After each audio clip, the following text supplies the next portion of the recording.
Shalom, Debs. Shabbat Shalom to all of you. For those who know that today is the 21st day of the third month of Yah's calendar.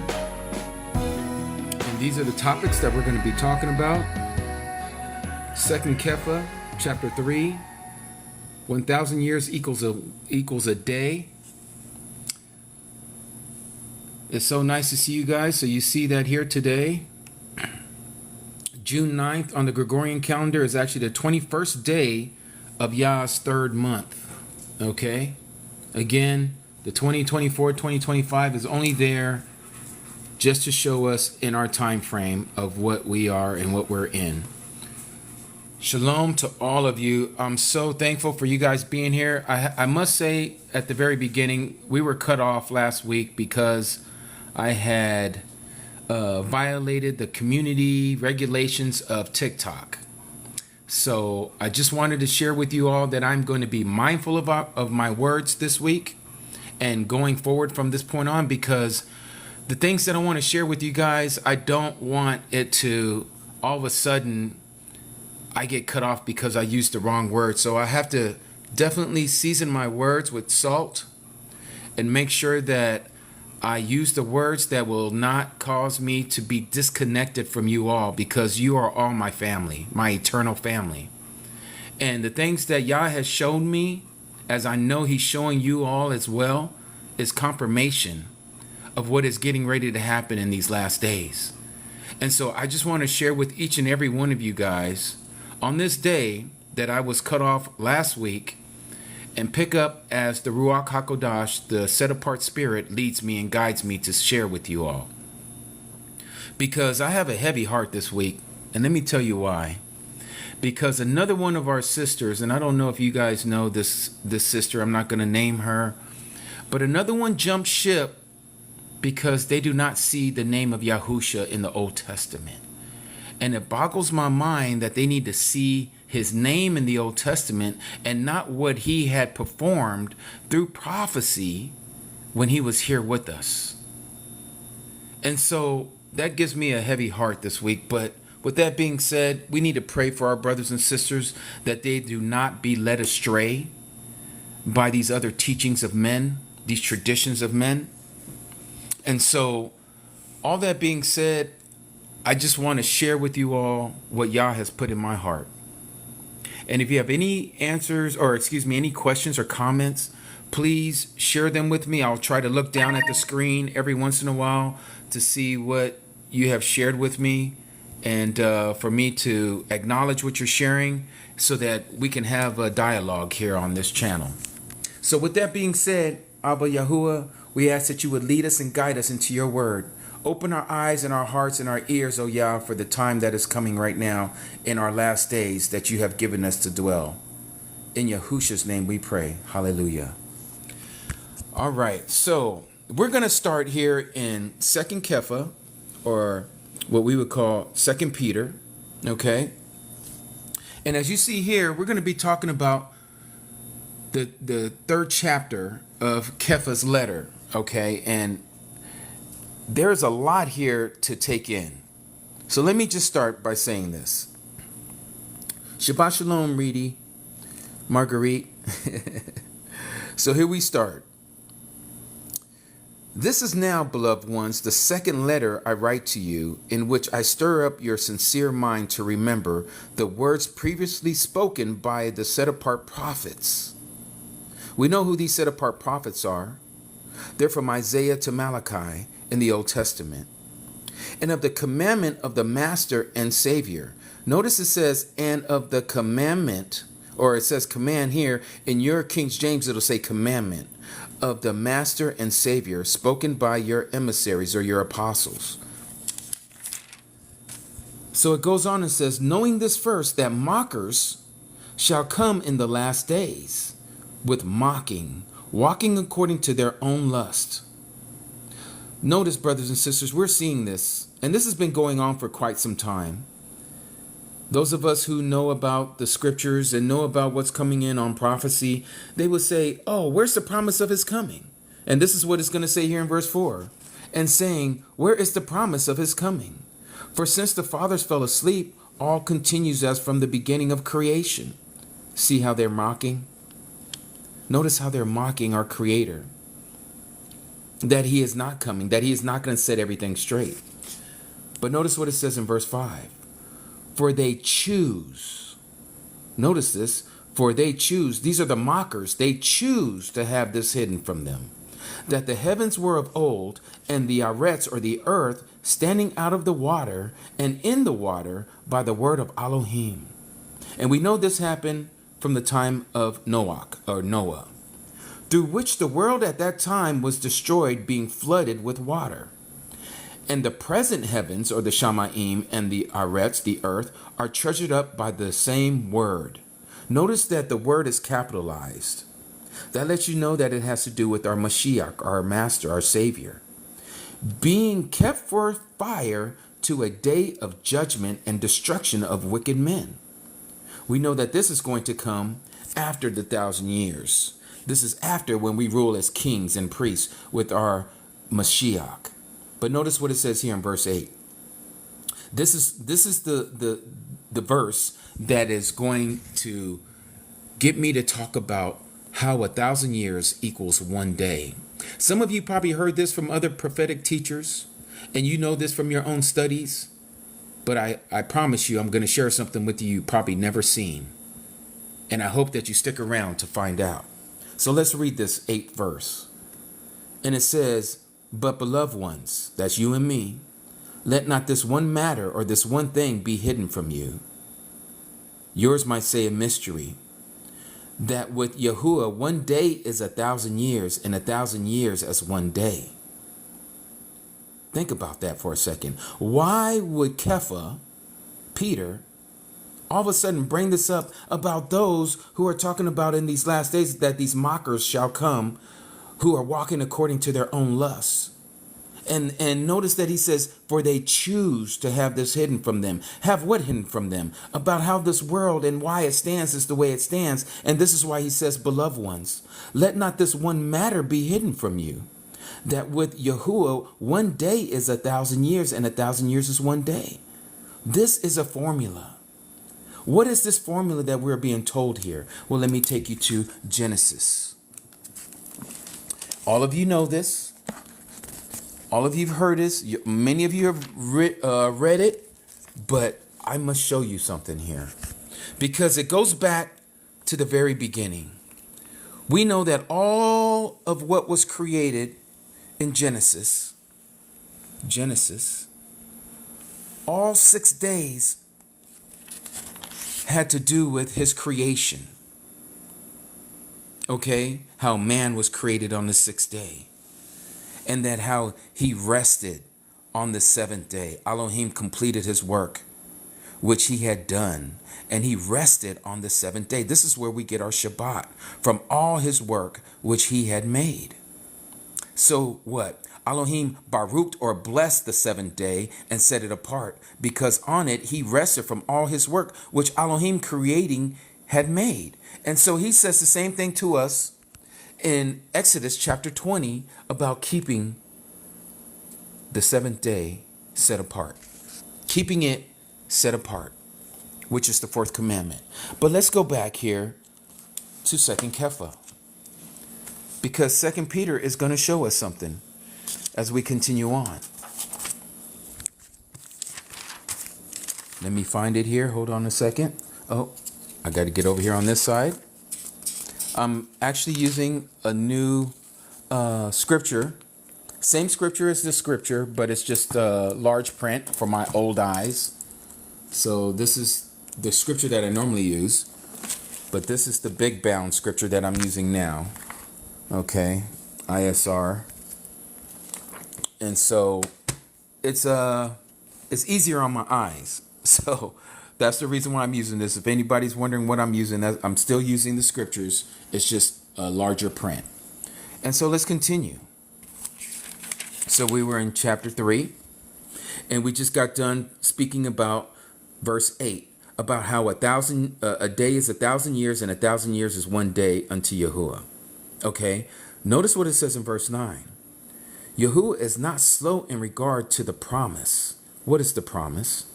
That's eternal life, the resurrection. As some count slowness, yours might say slackness, but is patient towards us, not wishing that any should perish. Let me go back. The reason why he hasn't come back yet is because he is wishing that any should perish, but that all should come to repentance. We should all be coming to repentance. If you have things that's going on in your life, my brothers and sisters, this is the time. This is why we meet. This is why we speak with what we speak about. Because we have to come to this moment knowing that Yah is getting ready to crack the sky soon. Before all these things that are getting ready to happen, we know he's coming back later. But there are things that have to transpire before he cracks the sky. And you and I, and that's what I'm doing here, as I do every Sunday, every Shabbat day for this year until the new spring equinox, is that I am trying to ready my people, myself, for the coming and the great day of Yahuwah. And so he says that he is not wishing that any should perish, but that all should come to repentance. But notice what it says in verse 10. But the day of Yahuwah shall come as a thief in the night, in which the Shamaim, or the heavens, shall pass away with great noise, and the elements shall melt with intense heat, and the arets, the earth, and the works that are in it shall be burned up. Seeing all these are to be destroyed in this way, what kind of people? Let me say that again. Since seeing that all these are to be destroyed, talking about what's going to happen here on the heavens and the earth, what kind of people ought you to be in set apart behavior and reverence? I say this to myself. I say this to you all, the same. If we know that Yah is getting ready to come, and we see all these signs and wonders that are happening right now on this Aretz, on this earth, what kind of people ought we to be in set apart behavior and reverence? We should be all the more set apart. Some of you would use the word Holy. I don't use that word. Again, it's for another teaching. It is a pagan word that I don't like to use, but we are to be set apart. We are to be clean. We are to be pure. Our behavior should be pure. Our reverence to Yah should be clean. We should come to him with a sincere heart. And so what does it say in verse 12? Looking for and hastening the coming of the day of Elohim. That's his second coming. If you have anyone in your life that says, it seems like, brother or sister, you're just like, you're wanting this world to be destroyed. You can't wait for the Messiah to come. Exactly. We're supposed to be this way. Look what it says here. Kepha says the same thing. Peter says the same thing. Looking for and hastening. That is like you're wanting, you can't wait. You're craving for the coming of the day of Elohim. You're craving for that day. We're supposed to be craving for the second coming. But how many of you might be out there saying, oh, but I still want to, I just got married and I want to have children. I want to have a picket fence in my front yard. I want to have that American dream. I want to have that career that I studied so hard for in my 4 years of college. Or I might want to just go out there and build this business because I have a great idea. Are you hastening? Are you urging for this day? Do you have a craving for the coming of the day of Elohim? I would have to question and say maybe not. I would have to say maybe not. I want you to think about that, brothers and sisters. I want you to think about that. Because if you think about how we're supposed to carry ourselves right now in this world, we should be craving. I would use the word craving here instead of hastening. Craving the coming of the day of Elohim. Do you not think some of those people that might be in Africa, I'm just giving examples. Do you not think that people in Africa right now, maybe who don't have enough food to eat, don't want this time to end while you're living here in the Americas and you have everything at your whim, at your desire? Do you not feel a little guilty that those people are suffering? Or maybe here just in the Americas, some of our veterans who fought for freedom, as they would say. And there are most of the homeless people right now on our streets in these major cities all across this America. Do you not think that they don't want, maybe if they believe in Yahuwah, that they can't wait for the coming of the day of Elohim? How are we so much into ourselves, being so selfish, not wanting the craving of the coming of the day of Elohim? Some of us don't want to hear that, and that's fine, because it wasn't meant for you.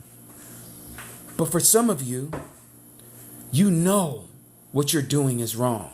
You know that your mind needs to be set upon the Shamayim, to the kingdom of Yah, and not of the kingdom of men. This is Satan's world, after all, brothers and sisters. Why are we wanting to cling on to Shaitan's world? What does it say here? Let me go to this passage, because some of you might not have ever read this, or somebody, you maybe have brought it up to you, but you never looked at it. But I want you to see it for yourself. Let me pull it up. Okay, let me see here. We're going to go to 1 John, or is it 2 John? I want you to see this, because you're going to have to see that we need to divorce ourselves from this world. This world has nothing for us. This world is terrible. So I'm in 1 John. For those of you who are still here, all 156 of you, I want you to hear this. Verse 15. Do not love the world. Let me stop right there just for a second.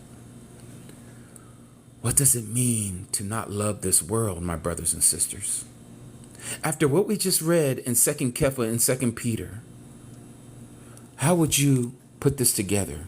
If you are hastening or wanting to see, you're craving the day that Yahuwah brings his kingdom on this earth, this is why you shouldn't love this world, nor that which is in the world. If anyone loves the world, the love of the Abba, the Father, is not in him. Let's read that sentence again. If anyone loves the world, the love of the Father, Abba, is not in him. Why? Because all that is in the world, the lust of the flesh, the lust of the eyes, and the pride of life is not of Abba or the Father, but is of the world. And the world passes away, and the lust of it. But the one doing the desire of Elohim remains forever. Notice that. Let me read that again, because again, many of you might give yourselves an excuse why you're not going to do this. Maybe your understanding of what the world is more finite than what I believe it to be. So I'm going to ad-lib a little bit. I'm going to ad-lib, and some of the things that I'm going to say might touch you, might have something to do with your circumstance, might have to do with your situation. But this is what the word says. Do not love the world. What is the world? Do not love the things that the world can give you, be it status, be it love of the world, be it what you are in this world, be it those that see you walking because you have something on that they're saying, oh, wow, that is a nice little suit that you got on, or that's a nice dress that you have on, or that you are doing things that are of this world that they agree with what you got on. Nor that which is in the world. Now, what is in the world? I don't know, maybe some programs that you may watch on TV that have nothing to do with Yah. Maybe American Idol. Maybe The Voice. Maybe one of these so-called reality shows. Maybe it's football, maybe it's soccer, maybe it's baseball, maybe it's basketball, whatever that is, which is in the world. We are not to love this world, my brothers and sisters. If anyone loves the world or the things of this world, if you allow me to ad-lib to this, the love of the Father is not in him. That scares me right there. The last part of that sentence scares me, my brothers and sisters. I don't know about you, but it should scare us if we're doing things that is unpleasing to our Abba, because we somehow are connected to this world. We need to allow ourselves to be detached from this world, because all that is in the world. Now notice how it breaks it down. John breaks this down, the same one who wrote the book of Revelation. He says the lust of the flesh. Let's stop right there. How many of us have flesh lust in us that is not of Yah? Shalom, Yah son. Shabbat shalom, Yah son. How many of us? You pick it. You know what you have in your heart. I don't need to say it. You know what it is. But we need to remove this, my brothers and sisters. The lust of the flesh. And then we need to remove the lust of the eyes. Something that you are wanting. Something that you're yearning for. Something that you have your eyes on. Whatever that might be. Remove it. And the pride of life. What is the pride of life? That could be our ego. That is the pat on the back. Oh, you're doing great. That can be because you're better than someone else at something. That can be many things. You know what that pride is that's in your heart. We must remove it, because this is the downfall of Shaitan. Shaitan fell because of his pride. And many of those who have pride are usually beautiful people. Those that know that they're pretty or handsome have this pride in their life. They know they get a lot of attention. My brothers and sisters, there's nothing wrong with being beautiful. There's nothing wrong with being handsome. But know that your body, your face is temporary. It's going to diminish away. It's going to go away. And so what kind of people are we to be? As we were reading earlier, how are we to be in this last time? We're to be better than what we are. We are to change the way that we have been moving through this world. Because I'm telling you, brothers and sisters, we are about to see some dark things. We are about to see some things that no other generation has seen or has experienced. And what I try to share with all of you, even if you don't believe me, that's fine. That's okay, because it's not me that you need to believe in. But I'm going to show you what it says in the word. I'm going to show you what the word says, what Yah says, that is going to come upon a certain generation. And that certain generation is going to witness all these things. How are you going to move? How are you going to be? What type of a person are you going to be? And so let me take you here. Let me show you another passage that I wanted you to see. In fact, I am going to bring my other scriptures here because it's so much quicker, because I have these tabs here on the side. So let me move this out of the way. And let me bring this one up here. And this is what I'm in for any of you. Yep. Kitty, you're right. You can get this at the Amazon bookstore. If that's what you guys are talking about, this is what I'm reading out of the scriptures. That's what the other book was. But let me take you here. Let me take you to Matisyahu. I want you guys to see this. And again, we're about to talk about the 1,000 years equals 1 day.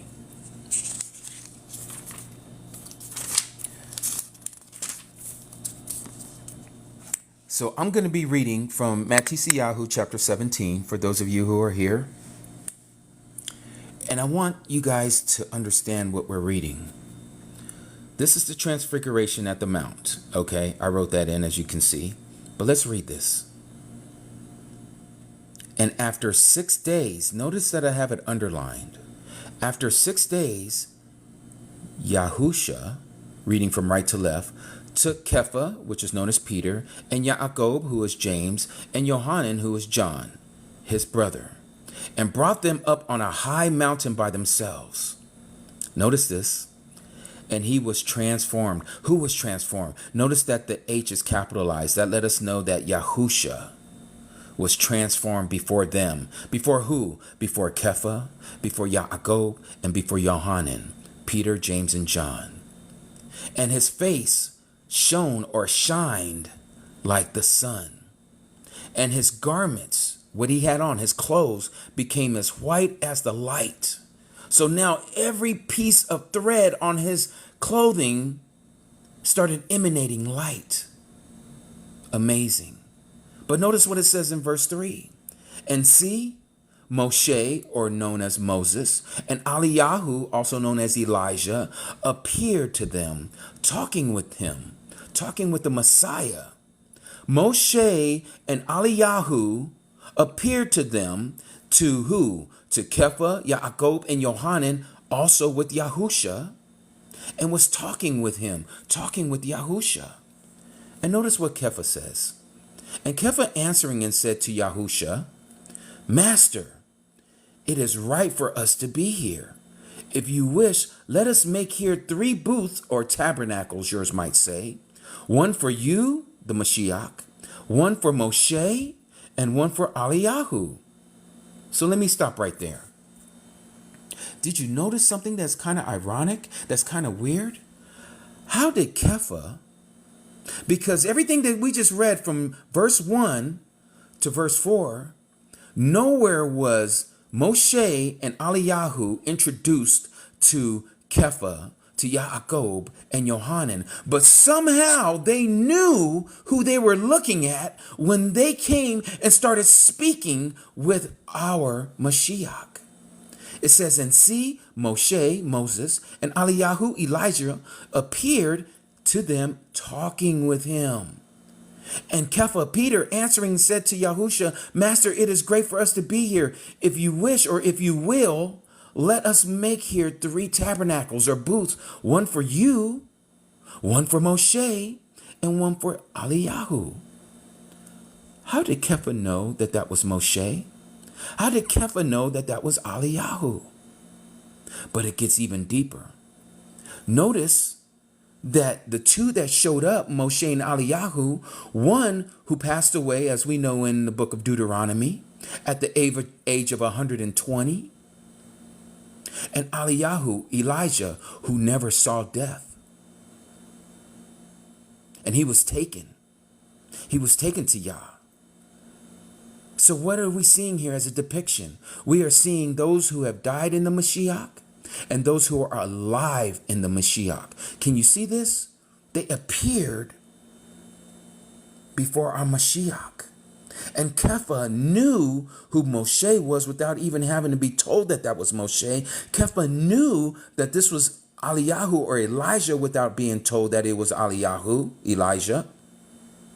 But this wasn't by accident, because this happened after 6 days. What's after 6 days, my brothers and sisters? This isn't by accident. What is after 6 days? Anyone out there listening?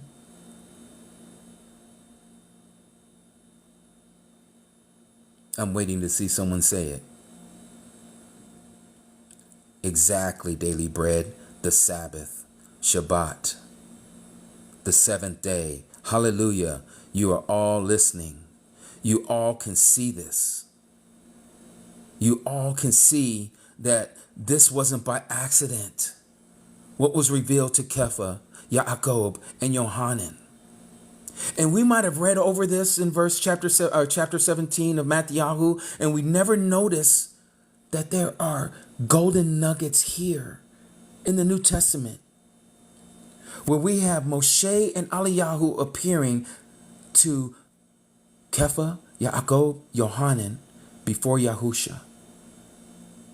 And notice what it says here as we continue in verse 5. While he was still speaking, meaning while Kepha was still speaking, see, notice is what see is. See or notice, a bright cloud overshadowed them, overshadowed Kepha, Yaakov, Yohanan, Yahusha, Moshe, and Eliyahu. And see, a voice came out of the cloud, a voice Who was that voice, my brothers and sisters? It's the Father saying, this is my Son, my Ben, the beloved in whom I did delight. Hear him. Hear him. My brothers and sisters, this is what we have been doing, and we will continue to do, because the sheep hears his voice and we follow him wherever he goes, as it says in the book of Yohanan, or the gospel, the Basora of Yohanan. We are to hear him, listen to him, follow him. Verse 6 says, and when the taught ones, the disciples, the Talmudim, heard this voice, they fell on their faces and were much afraid. How many of us would have done that? We would have been the same way. We would have fell down. We would have been scared. But Yahusha came near and touched them and said, rise and do not be afraid. And having lifted their eyes, they saw no one but Yahusha only. So, why do I bring this up? Because, as you guys all said earlier, after 6 days is the Shabbat. They were on this mountain. I can't be dogmatic about it, but this is my opinion, I believe they were on this mountain on Shabbat, on the Shabbat day. And Yah showed them this is what it's going to be for those who have died in the Messiah, in the Mashiach, as Moshe, and those who are like Eliyahu, who are alive at his appearing. We shall be like Moshe and Eliyahu, whether we sleep in the ground or that we are alive when he comes after 6 days, after 6,000 years. 1,000 years equals 1 day. 1 day, 1,000 years. That's what we read here in 2 Peter. Let me go back, because again, we need to put everything into perspective, right? We have to put everything into perspective, because we can't just be led to and fro by every sound of doctrine, as many have been led astray. So we are in 2 Peter chapter 3 again. This is our foundational verse, verse 8. But beloved ones, let not this one matter be hidden from you, or hidden from you, right? That Yahuwah, 1 day is 1,000 years, and 1,000 years as 1 day. And so by this formula that we take, back to what we just read in Matthew chapter 17.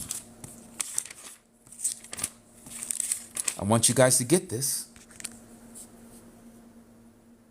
If each day equals 1,000 years and 1,000 years is a day, after 6 days, he did this. He revealed himself to them to let them know without a shadow of a doubt. If they didn't know that he was the Mashiach, if they didn't know that he was the son of Yahuwah, they knew at that very moment.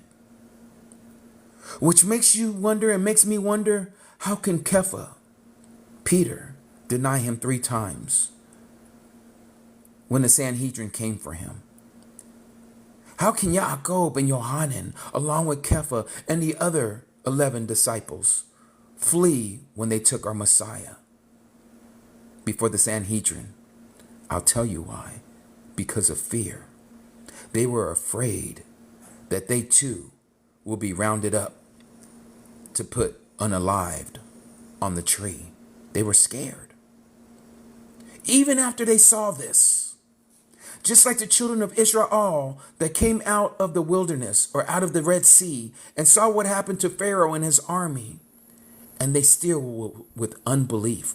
They were still with unbelief, just like the 12 apostles were still with unbelief. After they saw this, you and I would say, oh man, this is all I would need to see. And I know from that point on, there is no question. I'm giving my life for Yah. I'm giving my life. I know who he is. I've seen him transform right before my face. And his face shined like the sun. And all his garments shined as well. Every part of the lint of his clothing shined so white as the light. I would die for him. But brothers and sisters, we have to go through the test just like all of them had to go through. And that's why I'm bringing this up. We are getting ready to see some dark days. And I have to, again, rephrase that. We are going to see some very demonic, evil days. But we cannot keep our eyes off of him. We need to keep our eyes on our Mashiach, on Yahusha, knowing that after 6 days, we're going to be like Moshe and Eliyahu. We're going to be raised from the dead. We're going to shine white as the light. We're going to be just like he is when we see him, as it says in scripture. But again, a day equals 1,000 years. 6 days, 6,000 years. This takes us all the way back to Bereshit, to Genesis. 6 days he created everything, and on the 7th day, he rested. He rested from all his work, as it says there.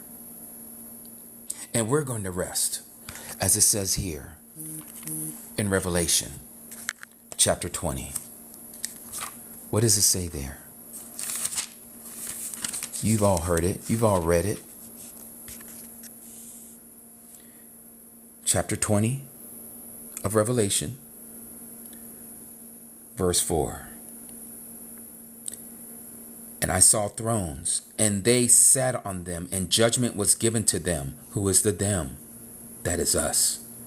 And the lives of those who had been beheaded because of the witness they bore to Yahusha, and because of the word of Elohim. Once again, you see here the New Testament, and you see the Old Testament, my brothers and sisters. Notice what it says. Because of the witness they bore of Yahusha. That's the New Testament. That's the witness. The New Testament is the witness of Yahusha. And because of the word of Elohim. That's the Torah. That is the Old Testament. And who did not worship the beast, which is the anti-Mashiach, nor his image, that is the mark, and did not receive his mark upon their foreheads or upon their right hands, or upon their hands. We know in another passage in chapter 13, it says right hand. And they lived and reigned, notice, and they lived, which is resurrection, and reigned with the Mashiach for 1,000 years. What is that 1,000 years? That is the 7th day. 1,000 years equals 1 day. The 7th day, the millennium, is right here. And the rest of the dead did not come to life until the 1,000 years, which is the Shabbat of 1,000 years, were ended. This is the first resurrection.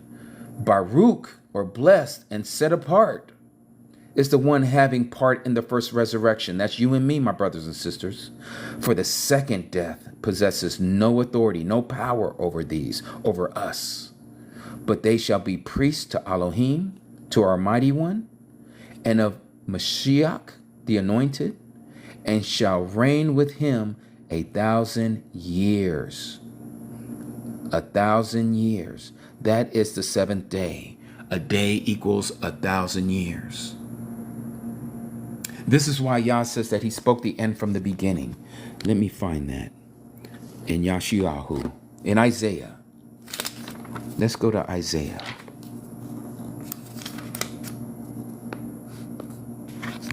Notice what it says here.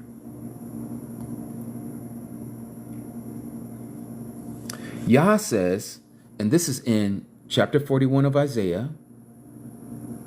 Yah says in verse 21, present your case, says Yahuwah. Let your strong ones, yours might say Gods, come near, says the sovereign of Yaakov, or Israel. Let them draw near and declare to us, declaring to us, you and me, what is going to take place, which is going to happen. This is future tense. Let them declare the former events, the things of old, what they were, and we consider them or acknowledge them, and know the latter end of them, which is the last days, or announce to us what is coming. That's prophecy. Declare the events that are going to come hereafter, which is future. And we know that you are mighty ones.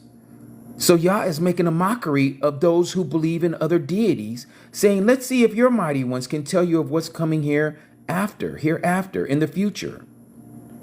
Do righteousness or do evil, and let us be amazed and see it together. Let all the world see that your mighty ones are true. But notice, see, you are of nothing, not, and your work a breath. He who chooses you is an abomination. Those of you who choose idols, and those of you who do not choose Yahuwah, it's an abomination to you. Notice this here, what it says in verse 26 of the same chapter. Who has declared from the beginning, and we know, and former times, and we say he is righteous? No, no one is declaring, no one is proclaiming, no one is hearing your words. He who is first said to Zion, see them. And to Jerusalem, that's us, I give one who brings great news. This is what we know as the Basora, the gospel of the Messiah, the great news. And to Jerusalem, what makes a city? If there's no inhabitants of a city, you don't have a city. The people make up the city. And who lives in the new Jerusalem? That'd be us. Those of us who have been blood bought by the Messiah. I give one who brings great news. And see that there is no man of these, there is no counselor who, when I ask of them, answers a word. Why? Because they can't answer Yahuwah. They don't know what's going to happen in the future. Only Yah knows what's going to happen in the future. This is why we know that this is his word. He says that he will tell us what is going to happen before it happens. That's why he says it. Notice what it says here in chapter 42. I am Yahuwah. That is my name. My esteem I do not give to another, nor my praise to idols.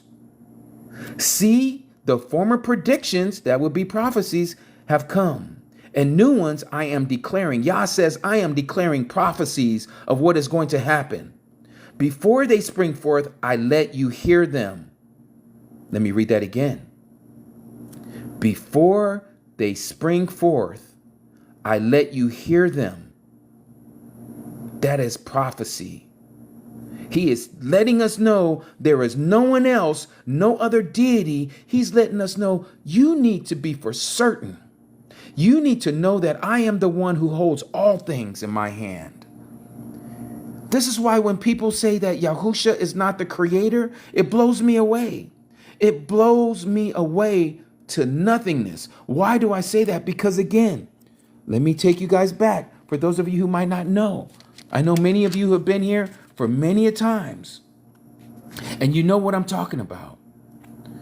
Notice what it says in Colossians chapter 1. Who is the likeness of the invisible Elohim, the firstborn of all creation. Again, I must say, for those of you who might not know, who are we talking about? We're talking about the Messiah. We're talking about the Son. The Son was the firstborn of all creation. And people just lose their minds over this. What are you saying? The Son was created? No. The flesh of the Son was created. He was the firstborn of all creation. He is the image of the invisible Elohim. And notice what it says here, because in him, meaning the Son, because we're talking about the firstborn of all creation, in him were created all that are in the heavens and that are on the earth. Not some of the things that are in the heaven. We're talking about everything that's in the heavens, in the Shamayim. And whether on the earth, he did all of that, whether they be visible or invisible, he did that. What are those that are invisible? Like the Ruachs, the spirits. We can't see those. We can't see the demons, but they're there. We can't see the angels, but they're there. We can't see the kingdom of Elohim that's all around us, but it's here. Whether thrones or rulership or principalities or authorities or powers, all have been created through him, through the Son. So if he created all this, does that not make him the creator? Does not that make him our Father? Because he created all that are in the heavens and all that are on the earth. That means that he is our creator, and through him, for him, He is before all, and in him all hold together. He is everything. People get this so confused, and they want to get into this whole Trinity or this oneness doctrine. Notice, the Father created him. He's the firstborn of all creation. The invisible made him visible. And that's how he became the first of all creation. Creation is visible. Invisible is you can't see that creation. You'll never see that creation. This is why Yahusha, the Messiah, says, you have never seen the Father, his form, or ever heard his voice. Why? Because he is his form. He is his voice. He is the word of Yah. Come on. You guys know this. He is Yah in the flesh. And that's why he says that everything was created through him, whether they be in the heavens or on the earth, visible and invisible. This is why we know these days that was created. 1,000 years equals a day. For 6 days he created. That doesn't mean it took 6,000 years to create. No, he is letting you know for every day, a full day, we can use 24 hours if you wish. He created whatever he created on that day, but each day symbolized 1,000 years of man's history. How do you get that? I'm going to tell you. Let me show you. Let me go back here to Bereshit, to Genesis. I want you to see something. Because notice, we have day 1 when the light came about. We have day 2 when he separated the waters from the waters. Day 3, we have when he brought the land up and he planted all the trees in the garden. Day 4 was when he created the greater light and the lesser light, the orbs in the sky. Day 5 was when he created all the birds in the air and those that are living in the seas. Day 6, he created all the creatures and the creeping things on the earth that roam on the earth. And he also created Adam and Yahuwah, or man and woman. And of course, we know day 7, everything is perfect. Everything is wonderful. But notice this. Day 4, or the 4,000th year, my brothers and sisters, it is not by accident that day 4, with the sun, moon, and the stars, is exactly the time frame that our Messiah came here on the earth on the 4,000th year of human history. He was that light that shined in the darkness. And who was the moon? That was Yohanan, John. He was pointing the way to the sun. Who were the stars? The 12 constellations, also known as the disciples, the 12 disciples. They were all here during the time of his visitation to Israel on earth in the 4,000th year. And so what was to happen after this? He says that he was going to make us fishers of men. And what did he do? He caused all these living beings to come about in the fishes of the oceans. They came about, they came to life. And he told them to be fruitful and increase. He told them, now look at that spiritually, because everything that Yahusha came, he came to speak to us in spiritual matters, my brothers and sisters. I hope you can understand what I'm saying. I hope you can see that the pattern was here from the very beginning of how he was going to deal with man before man ever touched the earth. He was at the first day. He was that light. He separated the waters from the waters. This is when he separated the people. This was at the Tower of Babel. And then he sent prophets and judges.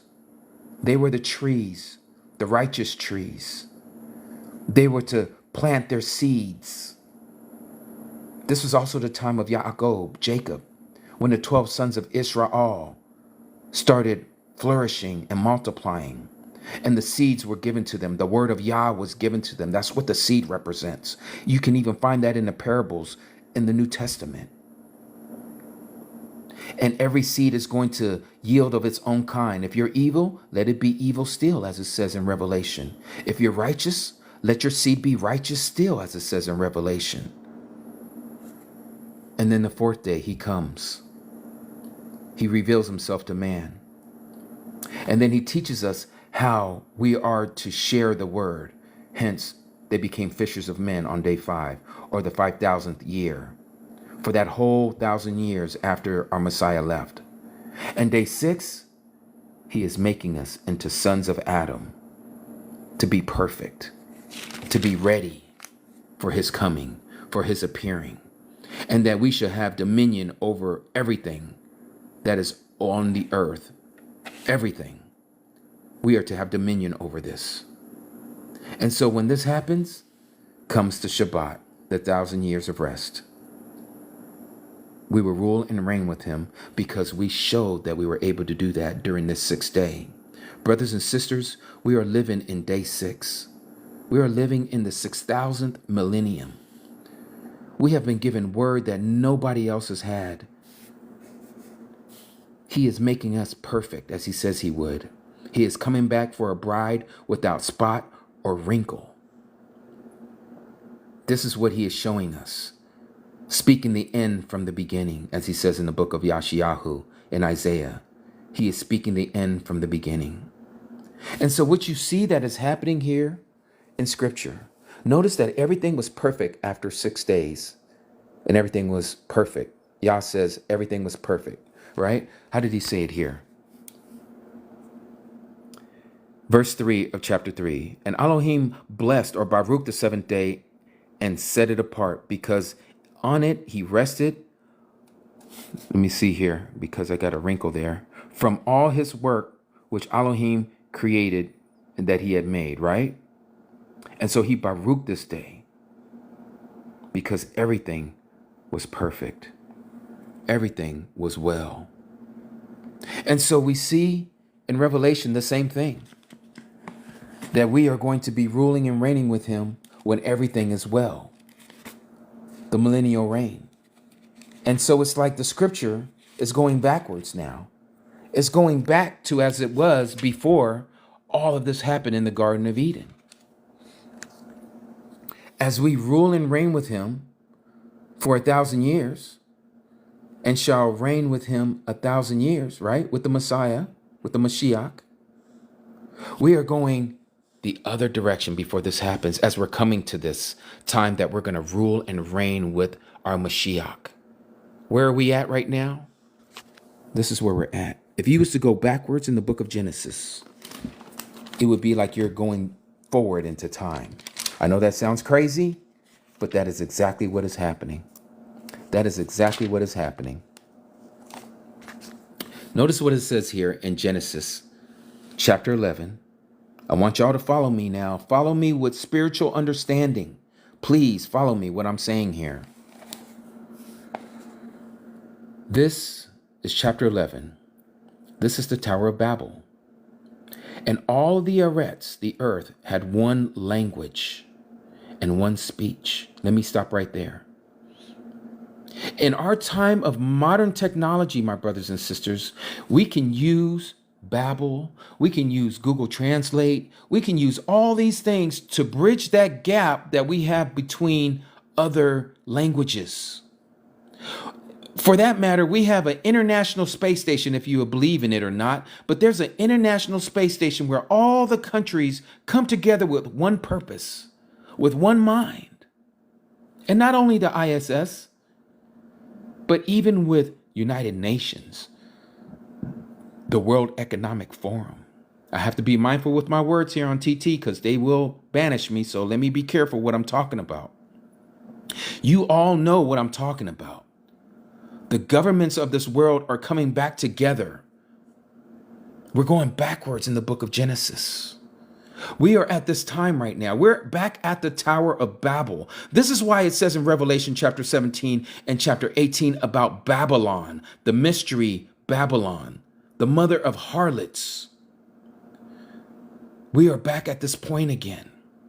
Notice what it says, verse 2. And it came to be as they set out from the east that they found a plain in the land of Shinar, and they dwelt there. And they said each to each other, come, let us make bricks and bake them thoroughly. and they had bricks for stone, and they had asphalt for mortar. So now they're building something together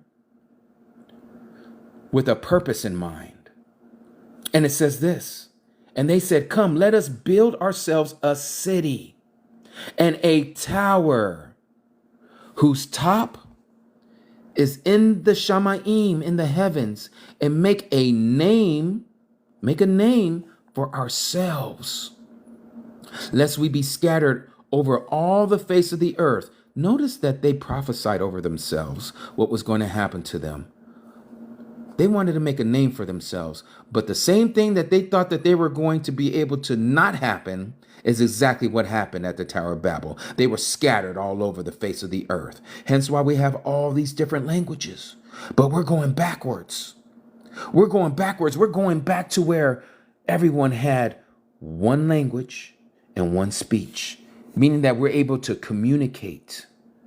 The earth is able to communicate again because Yah is the one who separated us, but now Satan is bringing us back together for his purpose. For his purpose. But Yah has his purpose as well. What the enemy meant for evil, Yahuwah made it for righteousness. Hallelujah. So then it says this in verse 5. Then Yahuwah came down to see the city and the tower, which the sons of Adam, or men, had built. This is what they're doing right now. Yah has come down upon the earth, upon these arets, and they're seeing what they're doing with CERN, and what they're doing with the ISS, the International Space Station. They're seeing what they're doing with the WEF. They're seeing what they're doing with the UN. He's seeing what we are doing upon this earth. And notice what he says. And Yahuwah said, look, they are of one people. They all have one language. Again, please think of this spiritually. Think of this as our time. Think about what's happening right now before our very eyes. Look, modern people, they are of one people. They all have one language. They're able to communicate. And this is what they begin to do. What are we beginning to do, brothers and sisters? What is the people of our ancestry doing right now? Oh, I don't know. Are we splicing lives with other lives, making hybrids? Oh, I don't know. Are we reverse engineering technology that these fallen angels have given us, as it says in the book of Enoch? Yes. That's what we're doing. This is what we're beginning to do. And he says, and now they are not going to be withheld from doing whatever they plan to do. Other translation says, in fact, where's my other translation here? Let me pull this up because I want this to be balanced. I'm going to go to my New King James.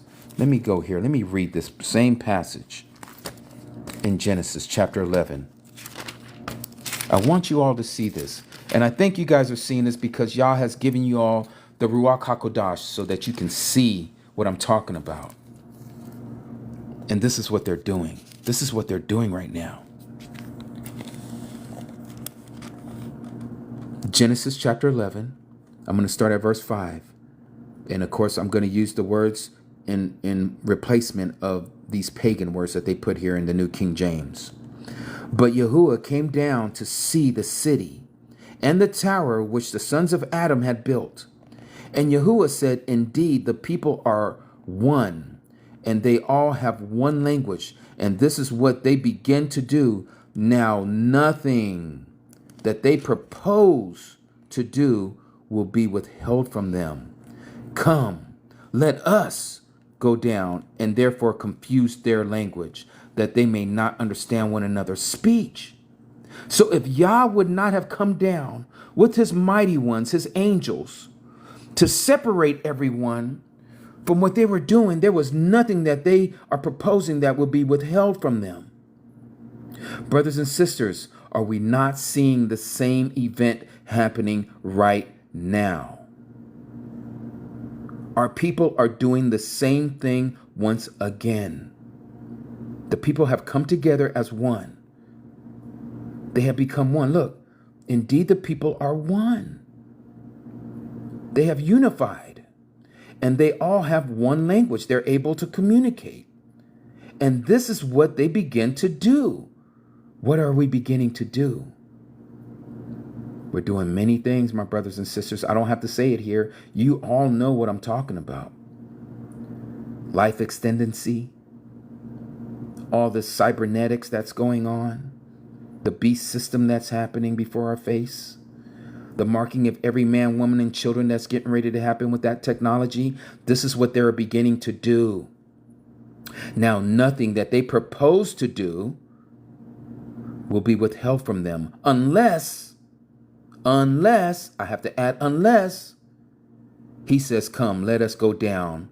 Go down there and confuse their language that they may not understand one another's speech.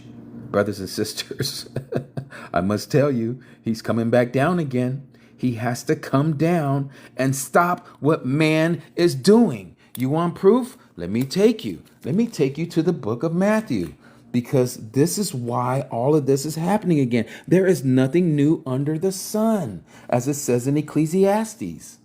We are seeing these things, these matters of things that are happening. And this is why we have to understand why 1,000 years equals one day and a day equals 1,000 years, because we are not mockers. We know that he's coming. There are those even of our family members. You might have family members that are laughing at you or thinking that you're weird, or you've been caught up with some religion or a cult, or your friends think that you're crazy and you don't know what you're talking about. And you're over here talking about, oh my gosh, here comes this person again talking about the world is going to end, and is over here talking about how things are going bad, because you know what? Just like we read in 2 Peter chapter 3, they are not hastening. They are not having this craving for the day of Yahuwah to come. We, those of us, you and me, we have a craving for this time. We are tired of this world. This is not a world I want to live in. This is not a world that I want to raise my children in. This world is in confusion. This world is gone mad. This world is without Yah. It is Torah-less. It is lawless. And Christianity has not helped it any bit. It has only furthered the cause of Shaitan by saying that the Torah is no longer valid. It's sad that we live in this time. But at the same time, we should be happy. We should be happy. Oh, let me let TT know that I'm still on. I have to verify that I'm still going.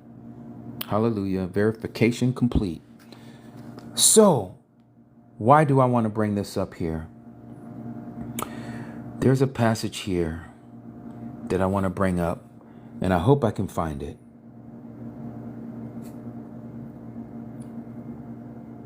It is not where I'm thinking it is, but let me just share it with you, because I know all of you know the passage that I'm talking about. He says that if it wasn't for the elect's sake, no flesh shall be saved. Oh, there it is. I found it. Let me read it here for you. This is in Matisyahu chapter 24, verse 22. And mind you, chapter 24 is talking about the Great Tribulation. It's talking about the things that are going to come that we read in the book of Revelation. But here in verse 22, Yahusha told his disciples, his Talmudim, he said, and if, the big word there is if those days were not shortened, meaning the 1,260 days or the 42 months or the half times and half a time, the 3.5 years, no flesh would be saved. But for the sake of the chosen ones, that's you and me, those days shall be shortened.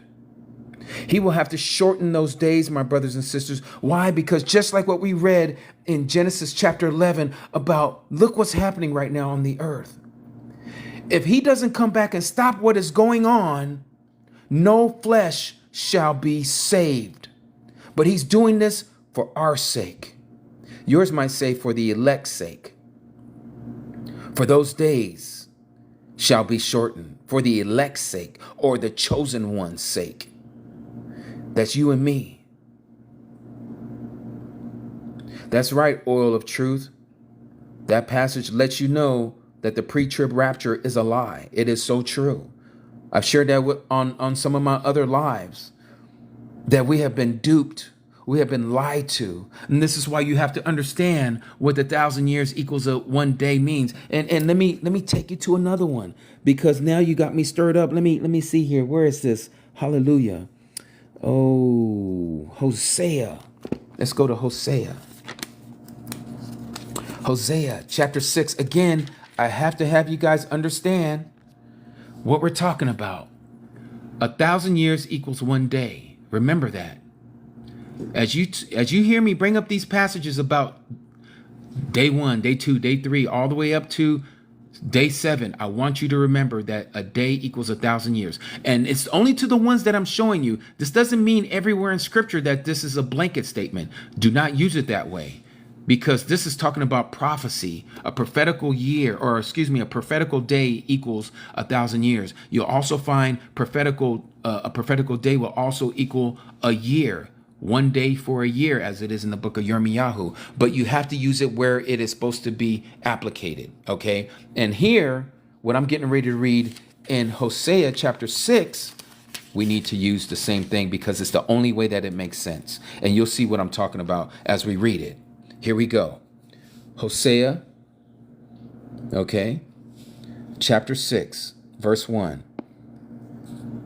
Come, let us, that's you and me, turn back to Yahuwah, turn back to his laws, turn back to his ways. For he, Yah, has torn us, but he does heal us. He has stricken us, but he binds us up. Notice, verse 2, after 2 days, he shall revive us. And on the 3rd day, he shall raise us up, so that we live before him. Woo, wait a minute. Let's back up. Let's read this again. I need you all to see this. If you haven't seen it already or know this understanding, for those of you who don't know, I want you to get this. After 2 days, he shall revive us. The word revive lets you know he is going to bring us back to life. That is your resurrection. That is the first resurrection of Revelation chapter 20. After 2 days. After 2 days. After 2,000 years. When did Yahusha come? Almost 2,000 years ago, my brothers and sisters. Yes, oil of truth, it is Hosea. Our Mashiach came almost 2,000 years. It is not 2,000 years. Yes, from his birth it would be, but not since he left. It has not been 2,000 years since he left. Notice. Then it says, on the 3rd day, he shall raise us up again. Raise up from where? Raise up from the grave. He's telling you the same thing twice, so that we may live, not be dead, live before him. Let's read that verse again. Verse 2 of chapter 6 of Hosea. Chapter 6, verse 2. After 2 days. What's after 2 days, my brothers and sisters? Just like we read in Matthew chapter 17, what's after 6 days? You all said the Shabbat. That's the 7th day, right? So what's after 2 days? It's the 3rd day. The 3rd day represents Shabbat. That's the day we're going to live before him. He shall revive us. He shall resurrect us. And on the 3rd day, notice after 2 days, that's the 3rd day. And on the 3rd day, he's letting you know after 2 days, he will revive us. It's the same thing as the 3rd day when he shall raise us up so that we may live before him. This is the resurrection. And the Sadducees didn't believe in a resurrection. But here it is in the Old Testament that he is talking to them through riddle, through parable. He says that he is going to speak in dark sayings, but he has revealed it to his Talmudim, to his apostles, to his disciples, that we may understand these things. It has been given to you to know the mysteries of what? The kingdom of Elohim. These 2 days represents 2,000 years since he's left. The 3rd day represents 2,000 years after he left. And we're getting ready to be raised up, my brothers and sisters. That should give you so much joy. That should give you so much praise in your mouth to say hallelujah, so that we will live before him. As we read in Revelation chapter 20, that we may be kings and priests before him for 1,000 years and even into eternity, forever and ever without no end. We shall be kings and priests. Do we deserve this? Do we deserve this? Of course we don't. We do not deserve this. Marooned, brother, real quick, just to let you know that we have been destined for resurrection, my brother or sister. We have a sure word, not only in the new, but in the old, that he shall revive us, resurrection, that he shall raise us up, resurrection, so that we will live before him, before his sight, the resurrection. That's what we're speaking of. Because the 1,000 years equals 1 day. Remember, Adam was created on the 6th day,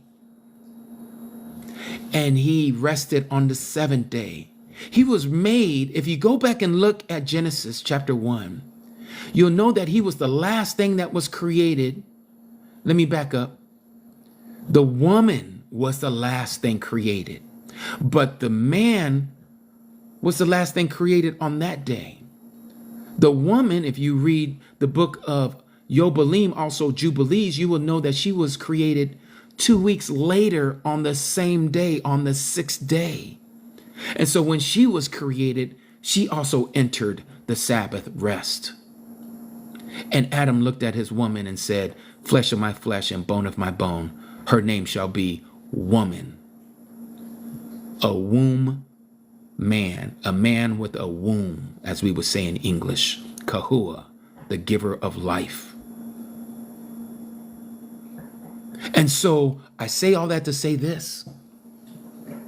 The same as we read here in Hosea chapter 6, verses 2, where after 2 days he shall revive us, which is the Shabbat, the 7th day, on the 3rd day, which is again on that day, Shabbat. Just like Adam on Shabbat, he lived life. He was living life. Everything was perfect. There was nothing that he had to be afraid of. All the animals was at peace with him. The garden was made for him. The earth was created for him. Yah created him for him.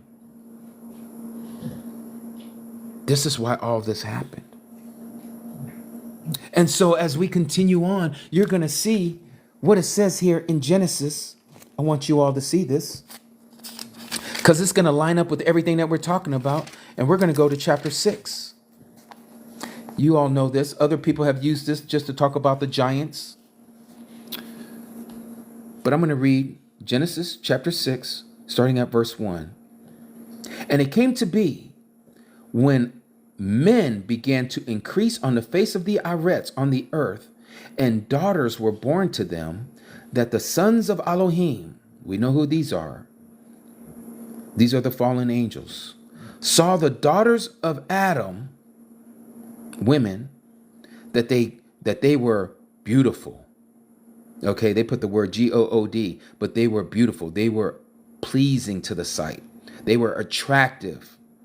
And they took wives for themselves of all whom they chose. And Yahuwah said, notice this, my Ruach, his set apart spirit, shall not strive or deal with man or Adam's kind forever in his going astray, in him going against Yah. He is flesh, and his days shall be 100, get this, his days shall be 120 years. I don't know if any of you studied this before, but I used to think way back in the day, oh, that means that we're not going to be older than 120 years old. That's not what it means.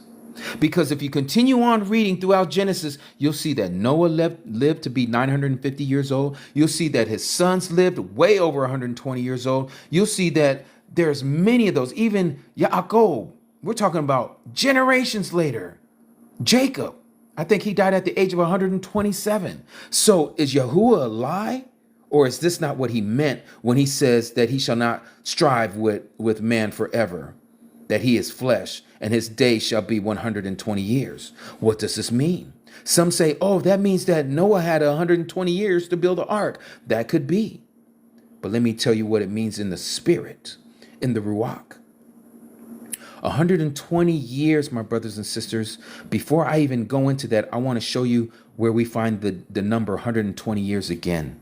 I want you to understand what I'm trying to show you. So 120 years, right? Let me take you to another one. I'm going to take you to the New Testament. I'm going to take you to the New Testament. I want you to see that our Abba, his word is so deep that if you are just not opening up these layers of these onions, because his word is like layers of onions or a cabbage or a lettuce, whatever you want to say, to get to the core of the matter. And we would probably never find the core because his word is so deep. His word is so deep. Notice what it says here. Okay, I'm in the book of Acts. And I am looking for the passage. Where is it here? Okay. So remember, this is in the book of Acts, okay? Chapter 1. And I want to take you to verse 15. And in those days, Kepha, meaning Peter, standing up in the midst of the taught ones, in the midst of the disciples, and there was gathering of about 120. 120. Wow, why is that number there? I want you to know this, brothers and sisters. There is a reason for that number. And I'm going to show you another one in the Old Testament. Again, I have to bring this up because it's the only way that it's going to make sense. I don't want you to think that I am speaking from my own understanding. I want you to see it for what the word says, and I need you to see it with spiritual eyes. Because again, I don't think it's by accident that you and me and everyone that's on here right now, over 200 of you, are here for no reason. I want you to see why a day equals 1,000 years and 1,000 years is a day, as we read in 2 Peter chapter 3, verse 8. Now I'm taking you to Deuteronomy chapter 34. This is when Moshe was about to pass away. And it says here, and he, meaning Yahuwah, buried him, meaning Moshe, in the valley in the land of Moab, opposite Beth Peor, and no one knows his burial place to this day. And Moshe was 120 years old. Do you hear that? Let me read that again. And Moshe was 120 years old when he died. His eyes were not dim, nor his freshness gone, meaning that he was still full of life. His eyes wasn't clouded because of his age. Here he is, 120 years old. I showed you 3 places, Genesis, Deuteronomy, and the book of Acts, where it talks about 120 years, or 120, as it was in the book of Acts. The number 120. What is the significance of the number 120? I want you guys all to see this. Before I actually put this on the screen, I have to do another one. I have to show you another one. Let's go to the book of Leviticus, because this is going to start bringing it all together. You're going to start wondering why I'm bringing up this 120, but I need you to see something. I need you to see it for yourself. Okay? So here I am in the book of Leviticus, chapter 25. Now I want you to see this. I want you to see this.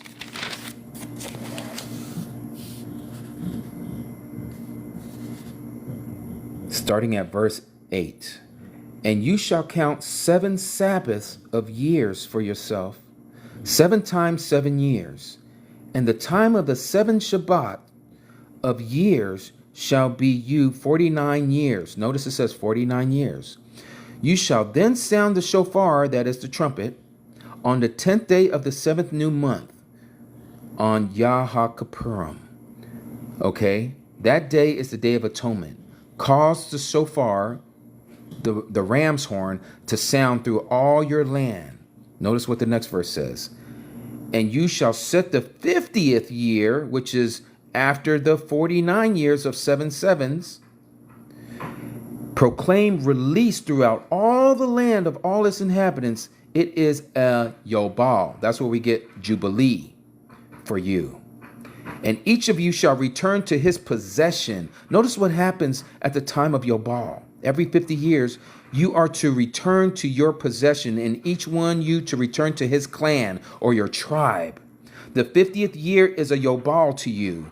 Do not sow, nor reap what grows of its own, nor gather from its unpruned vine. It is a Yobal.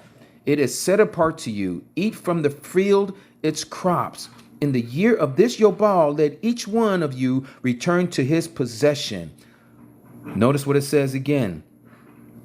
And when you sell whatever your neighbor or buy from the hand of your neighbor, do not exploit one another. According to the number of years after the Yobel, you buy from your neighbor, and according to the number of years of crops he sells to you.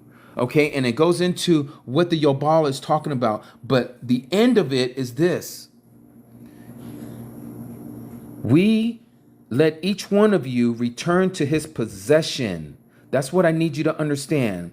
Every 50 years, which we don't do anymore, which you're supposed to do and Yah will do, we shall return to our possession, my brothers and sisters. Be it that you are a native-born Israelite or you have been adopted in as a believer in the Messiah and you become an Israelite through adoption, you have a possession and you are with a tribe, and you shall enter into one of those 12 gates in the New Jerusalem in Revelation chapter 21, because there is no church gate there. There is no Christianity gate there. There is no denominational gate there. There is only 12 tribes of Israel gates there.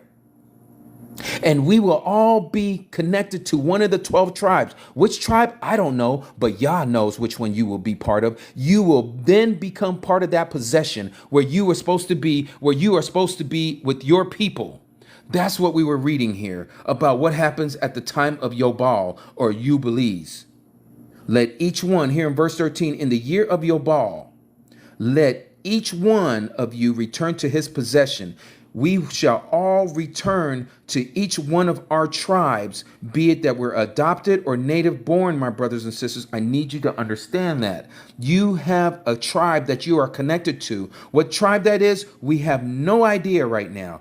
But nonetheless, I want you to remember the 50th year. This is when you are to proclaim throughout all the land to all its inhabitants, it is Yobal. That means it happens every 50th year. So what am I trying to say, brothers and sisters? Let me put this here.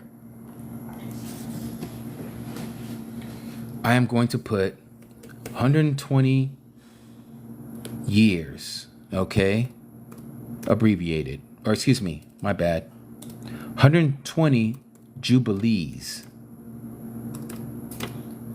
120 Jubilees times 50 years. Can anyone do the math for me on that? Can anybody do the math for me on that? I want to see if somebody is listening, and I want y'all to put this together. Can anybody tell me 120 years or 120 Jubilees times 50? What is 120 times 50?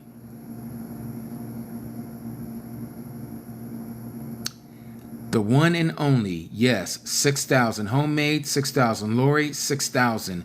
LaShawn, you put 10,000. That's wrong. It's Trina, 6,000. Yes, 6,000, my brothers and sisters. Yes, Maka'al, 6 days. Remember, 1,000 years equals 1 day. So now let's put it all together. I'm so happy that you guys see it, and it's only the Ruach, the Spirit, that is sharing this with you so you can see this. Let's go back to Genesis so we can understand what Yah was actually saying there in Genesis chapter 6 when he says that his Spirit, his Ruach, shall not strive with man forever. Notice, let's read this again. Chapter 6 of Genesis, verse 3. And Yahuwah said, my Ruach, my Spirit, shall not strive with man forever in his going astray. He is flesh, and his days shall be 120 Jubilee years, my brothers and sisters, meaning 6,000 years. He's letting us know from Genesis chapter 6 that he has already told us from the very beginning of chapter 1 that he is going to deal with man for 6 literal days. But after the 6 literal days, the 7th day shall be perfect. It shall be at peace. He will rule and reign, and we shall rule and reign with him on that day. Do you see what I'm talking about? It is not by accident that we read in Matthew chapter 17 that after 6 days or 6,000 years, that we shall be transformed like Moshe and Eliyahu, and that we're all shining like the sun. That is not by accident. It is not by accident that we go to 2 Peter, 2 Kepha, what we were reading earlier, our foundational passage, that he says that these people willfully forget why it's taking Yah so long to come and do what he's going to do. Where is the promise of his coming? For since the fathers fell asleep, all continue as from the beginning of creation. Kepha understood. Oh, you want to go to the creation? You want to go to Genesis?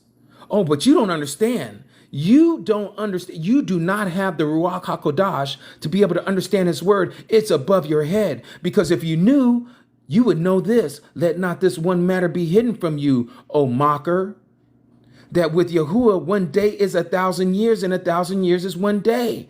Everything that we just talked about, everything that I'm showing you, the same thing with Moshe, that he was on top of Mount Nebo and he gave up his spirit here in chapter 34. As it says here, and Moshe was 120 years. Why do you think Moshe was seen on that Mount of Transfiguration? Why do I bring this up? Why do I bring this up? Do you not see the connection from Matthew chapter 17? Do you not see the connection? The connection is there. It's letting you know that after 6,000 years, he lived 120 years, 6,000 years, Moshe will be alive again. And he was seen with Eliyahu. Well, how does Eliyahu connect to all of this? Let's go to 2 Kings. Is it 2 Kings or is it 1 Kings? Let me see. I might be in the wrong spot here. I believe it's 1 Kings.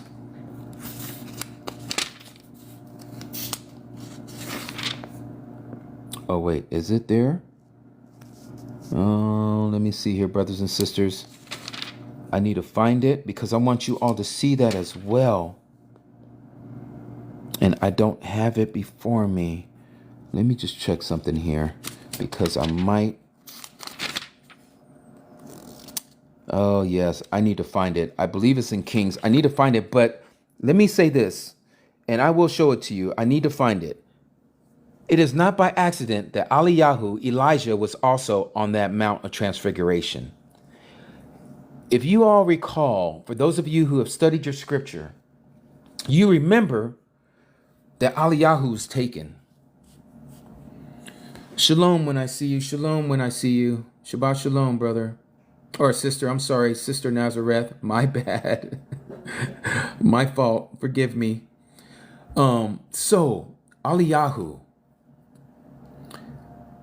Yes, in Kings, it does talk about him. I need to find the location where he was taken. And I thought it was in 2 Kings. If any of you know where that is, please refresh my memory because I want you all to see this. Again, I am still studying the scriptures just like all of you. But I want you all to see what I see when I speak of these matters because it is not by accident. Does anyone know where Eliyahu, Elijah, was taken? Chapter 2. Preston, what chapter? What is that of 2 Kings? Oh, yes, I found it. Thank you, my brother. Thank you. Thank you so much. Yes, 2 Kings chapter 2. Okay. Now, I want you guys to notice something here. Remember these two numbers. 120 and 50 years, okay? Remember those two. 120 and 50. All right. So now let's read this in 2 Kings, and thank you all for helping me to find this passage in 2 Kings chapter 2. Now notice what it says, and I'm going to start reading from verse 1. And it came to be when Yahuwah was to take up Eliyahu to the Shamaim, to the heavens, by a whirlwind, that Eliyahu went with Elisha from Gilgal. And Eliyahu said to Elisha, please remain here, for Yahuwah has sent me on Bathal, or the house of Al. Okay? And Elisha said, as Yahuwah lives, and as your being lives, I do not leave you. And they went down to Bathal. And the sons of the prophets, notice, the sons of the prophets, okay? These are others of the tribes of Israel, the prophets of their sons of the prophets, who were at Bathal, at the house of Al, came out to Elisha, not Eliyahu, but Elisha, and said to him, do you not know that Yahuwah is taking away your master from your head? And he said, I also know, be silent. So Elisha knew that Eliyahu was going to be taken from him, or was going to leave that day. But notice what it says. Let's continue. And again, I want you guys to hear what I'm reading, and don't forget what we are reading. And I'm going to bring up certain things so you remember. And Eliyahu said to him, Elisha, please remain here, for Yahuwah has sent me on to Jericho. Remember that name. Remember that city name, Jericho. And he said, as Yahuwah lives, and as your being lives, I do not leave you. And they came into Jericho. And the sons of the prophets who were at Jericho came to Elisha and said to him, do you not know that Yahuwah is taking away your master from over you today? And he said, I also know, be silent. So now he's told twice. Elishahu is told twice. Okay? Then it goes on and says, and Eliyahu said to him, please remain here. He's saying this to Eliyahu again. For Yahuwah has sent me on to the Yarden, or Jordan. Yours would say Jordan. And he said, as Yahuwah lives, this is what Eliyahu says, and as your being lives, I do not leave you. He's not going to leave Elijah. And the two of them went on. Notice the number. And 50 men of the sons of the prophets. Let me read that again. And 50 men. Remember the number. And 50 men of the sons of the prophets went and stood facing them at a distance, while the two of them stood by the Yarden, by the Jordan. And Eliyahu took his mantle, took his blanket, and rolled it up, and struck the water, and it was divided this way and that, just like when the Red Sea was parted, so that the two of them passed over on dry ground. So they're crossing over the Jordan River on dry ground. Brothers and sisters, the last time that happened was when the children of Israel, through Joshua, the apprentice of Moshe, did the same thing when they were coming into the promised land. But that's a whole nother topic. Anyways, verse 9, and it came to be when they had passed over that Eliyahu and Elisha, asked what I am to do for you. This is what Eliyahu says to Elisha. Before I am taken away from you. And Elisha said, please let a double portion, a double anointing, if you will, of your ruach, of your spirit be upon me. And he said, you have made it hard to ask. Yet if you see me when I am taken away from you, it is yours. But if not, it is not. And it came to be, as they continued on and spoke, that see, or notice, a chariot of fire with horses of fire, which separate the two of them. And Eliyahu went up by the whirlwind into the heavens. He was teleported, if you will. He was taken up. Elisha saw that. And it says, Elisha saw it, and he cried out, my Abba, my father, the chariot of Israel and its horsemen.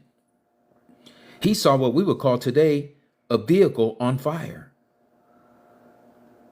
He saw what we would call a UFO, if you will.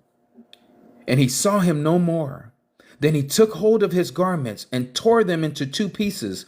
And he took up the mantle of Eliyahu that had fallen from him and went back and stood by the bank of the Yarden, by the Jordan. And he took the mantle of Eliyahu that had fallen from him and struck the water and said, where is Yahuwah, the mighty one, the Elohim of Eliyahu?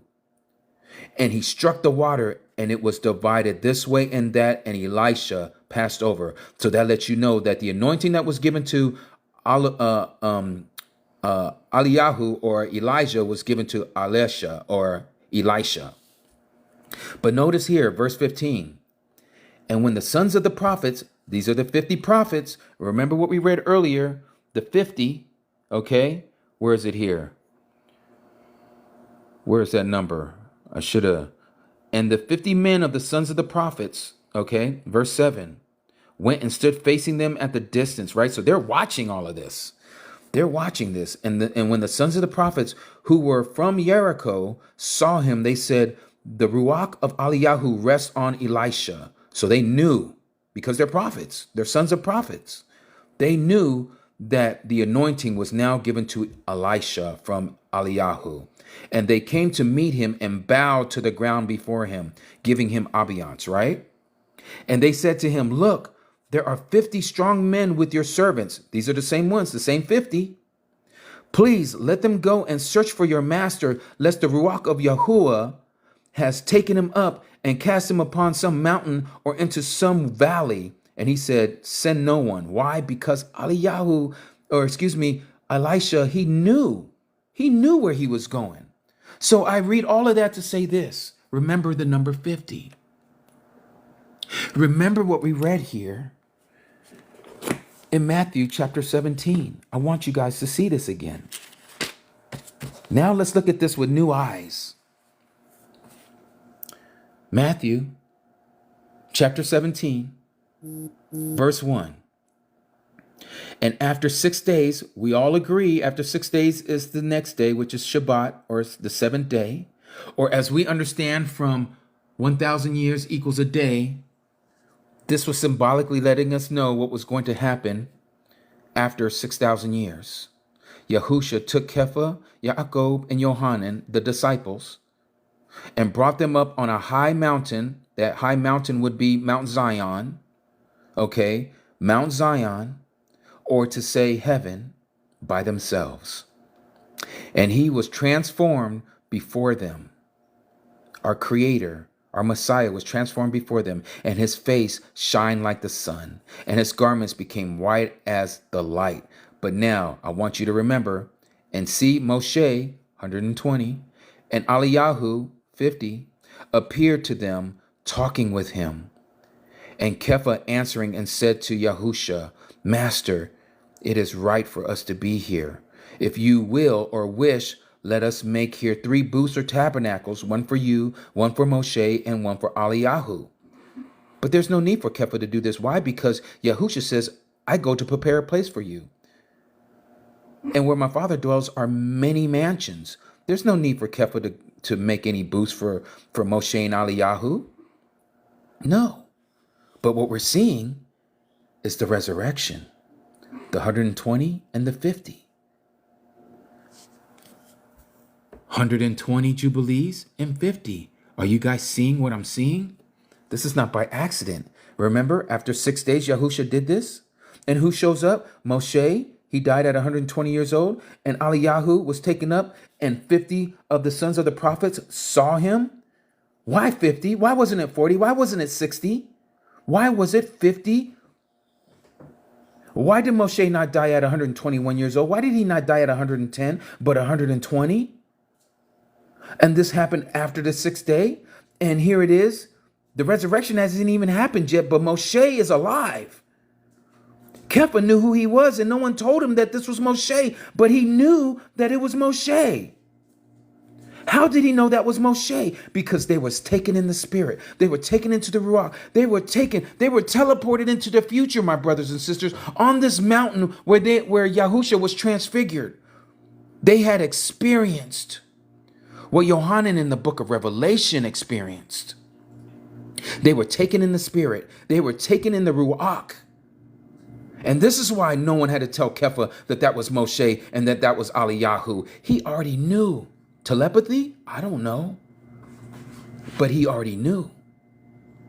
And I guarantee you that Yaakov knew that as well. And so did Yohanan. James and John must have also known as Kepha knew. This is not by accident. This all has a purpose. And this is why I was sharing with you about 1,000 years equals one day, just like we was reading in Hosea. And again, let me go back to Hosea so you guys can see this. I don't want you to forget. If you have to screenshot any of this, please do, so that you can go back and look at it for yourself. Chapter 6, verse 1 of Hosea. Okay? Again, reading this. Come, let us, that's you and me, all of us who believe, turn back to Yahuwah. That is to repent. Come back to him. I am married to the backslider. I am your groom. You are my bride. For he has torn, but he does heal. This is why he says, do not despise the discipline or the chastisement of your father. He has torn, but he's going to heal us. He has stricken, but he binds us up. He makes us stronger. After 2 days, which is the third day, he shall revive us. On the third day, which is after 2 days, he shall raise us up so that we live before him. So that we live before him. That again is not by accident. That is not again by accident. Let me show you another one. Oh, hallelujah. Thank you, Yah. Notice the number here. This is Matthew chapter 4. Again, I want you guys to remember these numbers because I'm going to put it together again. Then Yahusha was led up by the Ruach, the Spirit, into the wilderness to be tried by the devil or Shaitan, right? This is when our Mashiach was going out into the wilderness after he was immersed by Yohanan the Immerser, John the Baptist. And so he goes out to be tested. Then Yahusha was led up by the Ruach, right? So now it says here in verse 2, and after having fasted 40 days and 40 nights, he was hungry. 40 days and 40 nights, he was hungry. Now we know what all happened during those three temptations that Shaitan tried to give to our Mashiach. But our Mashiach, he got over that like nothing, right? But I want to take you here now. Remember the number 40. Remember the number 40. Okay. So now we're here at Acts chapter 1, starting here at verse 1. The first account I made, O Theophilus, of all that Yahusha began both to do and to teach, not just teach, but he did it, until the day when he was taken up. The day he was taken up. That's when he was taken up. After giving instructions through the Ruach HaKodesh, or the set-apart spirit, to the emissaries, the apostles whom he had chosen, that is the 11, even the 12th one, but he committed suicide, okay, or committed unaliving, let me put it that way, sorry, TT, to whom he also presented himself alive after his suffering by many infallible proofs, letting us know, my brothers and sisters, there were infallible proofs. We don't believe in him with blind faith. No, there is infallible proofs. His word is proof. Notice, being seen by them for how many days? How many days was he seen? 40 days, my brothers and sisters, speaking concerning the reign of Elohim. Let me stop there. What am I saying? What am I saying? 40 days. This was when he was in the wilderness being tempted, right? So I'm going to put wilderness. And then 40 days after his resurrection.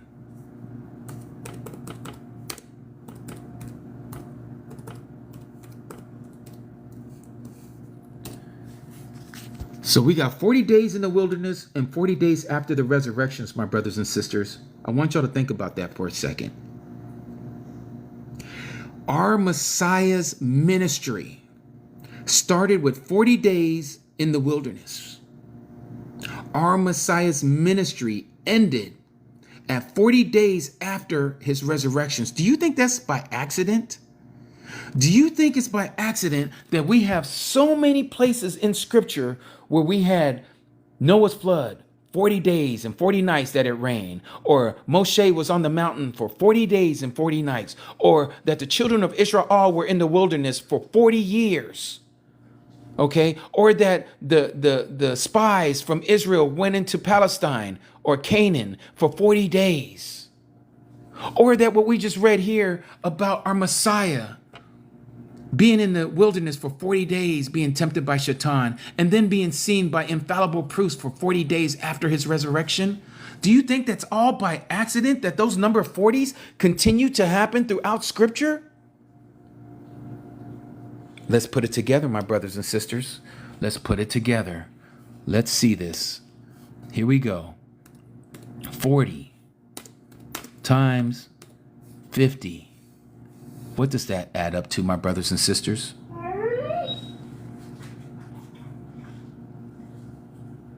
What does 40 times 50 add up to? 2,000, oil of truth. That's right, Branch. 2,000. 2,000. What are we being told here? Again, we are being told the same thing over and over and over again. This is in the scriptures. This is why anybody who wants to say that this word is not the truth, there's something wrong with them. It's only because they don't have the eyes through the Ruach HaKodesh to remove the scales off of their eyes to be able to see this. Yes, you're right, Preston. Goliath tempted Israel for 40 days. There's countless amount of 40s all throughout scripture. Did it freeze? Am I still there? Are you guys okay? You guys can see me? Am I breaking up?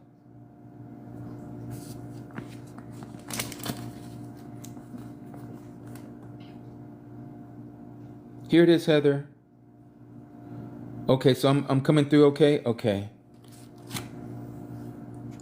So again, as I continue to share with you about the 40 days, let's make sense of this. What are we saying, my brothers and sisters? Since our Messiah left, because we are his body, remember that. We are the body of the Mashiach. His body is going to be in the wilderness or to be tempted by Shaitan for 2,000 years. 40 Jubilee years. 2,000. We are going to be resurrected after 2,000 years from the time of his resurrection. So from the time of his going into the wilderness to be tempted, that started a 2,000-year clock. 3.5 years later, he was seen for 40 days and 40 nights after his resurrection. That started another clock of our resurrection. There's a 3.5-year gap between the first 40 and the second 40. Does that make any kind of sense? Yes, it does, because that's why we read what we read here in the book of Revelation about the 42 months or the 3.5 years. Do you not see how, man, our Mashiach is so fair that he is going to give Satan the same opportunity on this Eretz, on this earth, that he had of his earthly ministry for 3.5 years. He is going to give Shaitan the same amount of time. He is going to give him the same amount of time. He is going to allow him in Revelation chapter 12. Notice that this is when there's a war in heaven. Michael and his messengers fought against the dragon, which we know is Shaitan. Remember down here, the great dragon who is called the devil, Shaitan? Yeah, that same one. His messengers fought against the dragon. Michael's messengers fought against the dragon, and the dragon and his messengers, the angels, fought against Michael and those angels that was with him. But they were not strong enough. Satan and his angels were not strong enough, nor was a place found for them in the heaven any longer. And the great dragon was thrown out, that serpent of old, called the devil and Shaitan, who leads all the world astray. He was thrown to the Eretz, to the earth, and his messengers were thrown out with him. When does this happen? This is the same time, the 1,260 days. This is the same time that it says here, and he was given a mouth to speak. This is chapter 13 of the same book of Revelation. he was given a mouth to speak. Okay, great matters and blasphemies. This is the anti-Messiah who Shaitan is dwelling in. He is possessing this body of this anti-Messiah, and he was given authority to do so for 42 months. That's 3.5 years. Times and a half a time, 1,260 days. That is the same amount of time between the time of the days that when our Messiah was in the wilderness and when he was resurrected. 3.5 years. This is not by accident. So there is 2 time frames going on simultaneously right now, and they're 3.5 years apart. My brothers and sisters, we are being tempted right now by Shaitan for 40 Jubilee years or 2,000 years. And at 3.5 years later, after the ending of this 40 days, the 40 Jubilee years of being in the wilderness, because we're in the wilderness right now, we're not at home. So while we're in this wilderness, we're being tempted by Shaitan and by these imps, by these demons, and by these fallen ones. But 3.5 years into that is the Great Tribulation. It's the time of our testing. And after that 3.5 years, the ending of the 40 days after his resurrection. And guess what? At the end of those 3.5 years, we're going to be resurrected after 2 days. On the 3rd day, like we read in the book of Hosea, we shall live before him. Do you see the pattern? Do you see the pattern? The same thing with Moshe and Eliyahu and Elijah, Moses and Elijah. Do you see the pattern? You had 120 years of Moses and then 50 prophets of Eliyahu. Is that by accident? No. If you actually go and read it, you'll find out that the same place where Moshe passed away is the same place. Remember, I told you guys to remember this word, right? And Moshe went up from the desert plains of Moab. We're in Deuteronomy chapter 34. And Moshe went up from the desert plains of Moab to Mount Nebo, to the top of Pisgah, which is opposite Jericho. Remember that? And Yahuwah showed him all the land of Gilead as far as Dan. Remember, Jericho. He's on top of Mount Nebo. Now let's go to 2 Kings. Let's go back there, chapter 2. Now that I remember where it's at. 2 Kings, chapter 2. Remember what we read there. This isn't by accident. And remember that this connects with Matthew chapter 17. Okay? That it was Moshe and Eliyahu that appeared. It wasn't just anybody. It was for a reason. It was for a reason. Notice this. Where is it? And it came, so 2 Kings chapter 2. And it came to be when Yahuwah was to take up Eliyahu to the heavens, or the Shamaim, by a whirlwind, that Eliyahu went with Elisha from Gilgal. And Eliyahu said to Elisha, please remain here, for Yahuwah has sent me on to Bethel, or to the house of Yah. So Elijah is saying that he's going to the house of Yah. He's going to heaven. Okay? But remember down here. And Eliyahu said to him, Elisha, please remain here, for Yahuwah has sent me on to Jericho. Okay? And then remember later, they went, and what did they do? They went up into a mountain. What was that mountain? What mountain was that he was taken up to?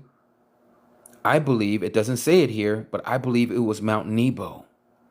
I believe it was the same place where Moshe was laying. Why do I say that? Let me take you here to the book of Jude. Some of you know this, but I want to show to those who don't know this. Notice what it says here.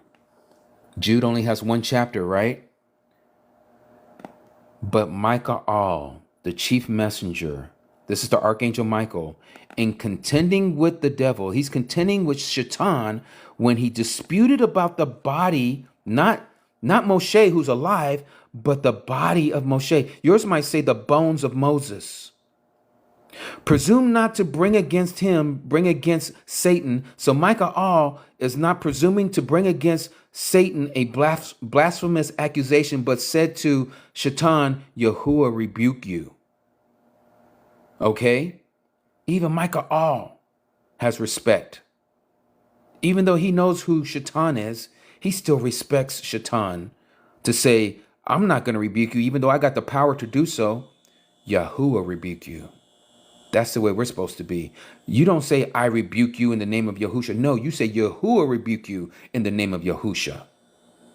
You don't deal with these evil spirits on your own. You have no power over these spirits. You speak the Father's name and the Son's name. Yahuwah rebuke you. That's what Micah all says. He didn't say, I rebuke you. But anyways, I bring up that to say this. Is it by coincidence that the time that Micah all was going to retrieve the body of Moses, because he was retrieving the body of Moshe, that Satan was there? Could this be the same thing that we've been reading and that we didn't know, but now we can put it together? Let's go to what Shaul understood in 1 Corinthians chapter 15. I think that's where it's at. You're going to see what I'm talking about here. Chapter 15, 1 Corinthians chapter 15.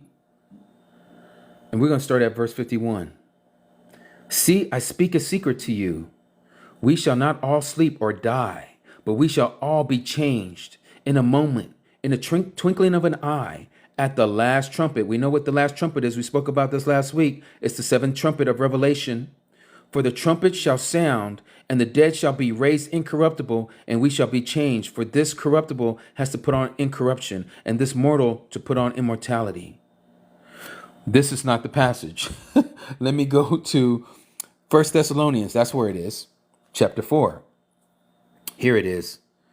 The passage that I'm looking for is this. For this we say, okay, so chapter 4, so you guys all know. 1 Thessalonians, chapter 4, okay? And we're going down to verse 15. For this we say to you by the word of the Master, which is the Messiah, that we, the living who are left over at the coming of the Messiah or the Master, shall in no way go before those who are asleep. Let me stop there for a second. What I just read to you guys in Deuteronomy about the body of Moshe, and what I read to you guys about the body of Moshe in the book of Yahuda or Jude, and about how we read in 2 Kings how Elijah, Eliyahu, crossed over from Jericho to the same area where across from Jericho that Moses was looking into the promised land on the other side of the Jordan. So they crossed over, okay, Eliyahu and Elisha crossed over the Jordan to go into that same area where Moshe's body is at. And so what I'm reading here is this. This is what I'm trying to make the connection to. Again, this is just my opinion, but I don't think it's by accident. Because the Master himself shall come down from heaven with a shout. With a shout, and with the voice of the chief messenger or the archangel, and with the trumpet of Elohim, the dead in the Messiah shall rise first. That would be Moshe. Then we, the living who are left over, shall be caught away together with them in the clouds to meet the Master in the air. So we shall always be with the Master. That is your Elijah. So then encourage one another with these words. Again, I bring this passage up. Is it by accident? I have to go back to Matthew chapter 17. Is it by accident that we read here, out of all the people who could have came and to been shown to Kepha, Yaakov, and Yohanan on this mountain of transfiguration, which may even be the same mountain, because we don't know. We don't know if this is the same mountain. We have no idea if this is where Moshe's body was and where Eliyahu was taken up. But here it is. We see that Moshe and Eliyahu appeared to them. Again, Moshe passed away. Eliyahu didn't. Elijah was taken up in a whirlwind. We just read about that in 2 Kings. Moshe, we just read about that in Deuteronomy chapter 34, where he passed away. But here it is. Moshe is alive. Why? Because we just read in the book of Jude that his body was taken by the archangel Michael, and Satan was trying to argue over the bones of Moses. But here it is. Moses is alive. And Kepha knew that it was Moses, because he says this here. Let us make here 3 booths or tabernacles, one for you, meaning the Messiah, one for Moshe. No one told him that was Moshe. And one for Eliyahu. No one told him that was Eliyahu. No one told him that was Elijah. But we see again this formula. 1,000 years equals a day, and a day equals 1,000 years. There are some other ones here that also talk about all of this. None of this is by accident. This is why I was sharing with you about the 40 days of the wilderness and the 40 after the resurrection of our Messiah. Those 40 days was not by accident. If you look at it with spiritual eyes, you multiply 50 Jubilee years with 40, and it's letting you know that there will be 40 Jubilee years until we are done with the wilderness and we have our time of testing, or the 3.5 years. And then there will be 40 days or 40 Jubilee years before we are resurrected and we live before his sight after 2 days, 2,000 years. After 2,000 years. I hope you guys get that. I hope you guys notice that. And again, all of it is backed up in scripture. All of it. All of it. In fact, let me show you another one here. This is Marcos's account. Mark. Where is his at here? Or it's in Luke.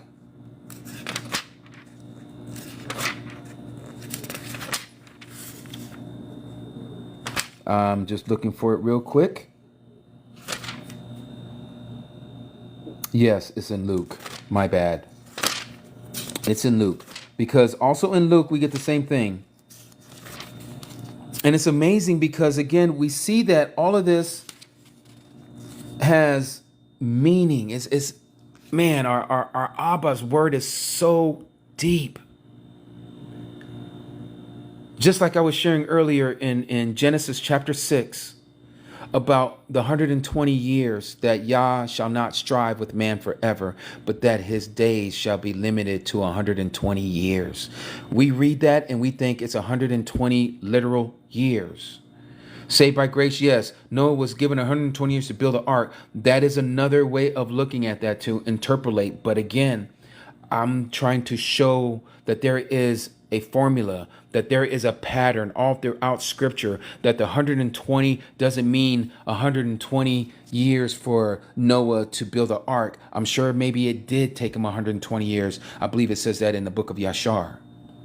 But there was a deeper meaning behind that. Remove the layer of the onion and you'll see that he was talking about 120 Jubilee years, or 120 times 50 equals 6,000 years, or that he spoke the end from the beginning, for a day equals 1,000 years and 1,000 years is one day. And he created the earth in 6 days, letting us know that there would be 6,000 years of human history. And on the 7th day, or the 7,000th year, the millennial reign of Revelation chapter 20, that we will rest. That there is a rest for his people. That this isn't by accident.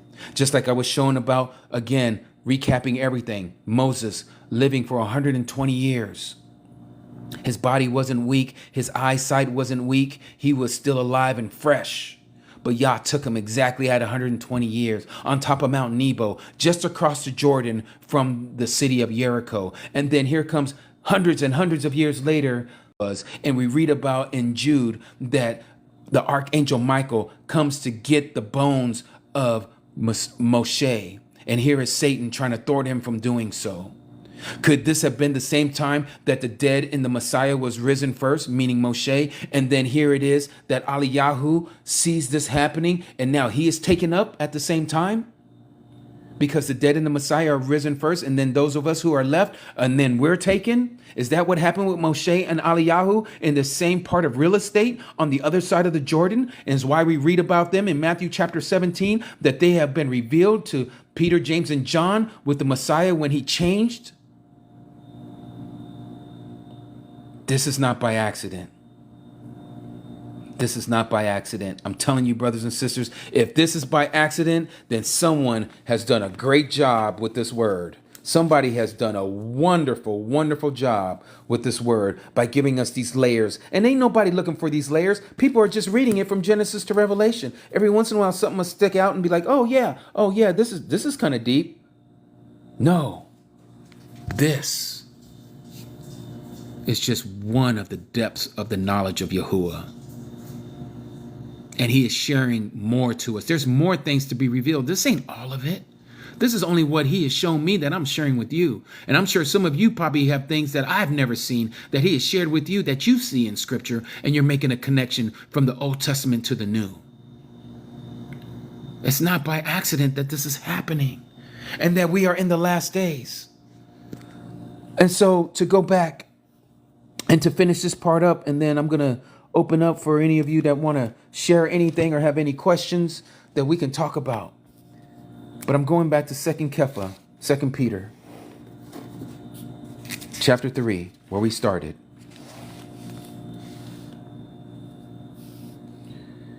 And I want y'all to see, because we know that there's 1,000 years is a day and a day is 1,000 years, and knowing that Yahuwah is not slow in regard to his promise of the resurrection, as some count slackness, but is patient toward us, not wishing that any should perish, but that all should come to repentance.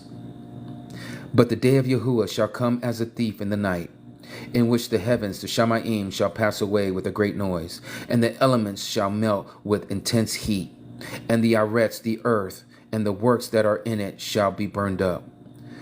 Here it is. Seeing all these are to be destroyed. In this way, what kind of a people ought you to be? What kind of people are we to be in a set-apart behavior and reverence, looking for and hastening the coming of the day of Elohim, through which the Shamayim, the heavens, shall be destroyed, being set on fire, and the elements melt with intense heat.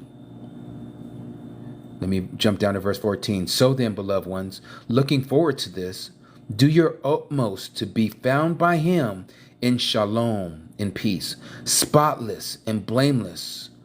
From what? From the world. To be spotless and blameless from the world. And reckon the patience of our master, to realize the patience of our master as salvation, as yours would say, deliverance. As also our beloved brother Shaul, Paul, wrote to you, according to the wisdom given to him. This is to the Apostle Shaul, Apostle Paul. As also in all his letters.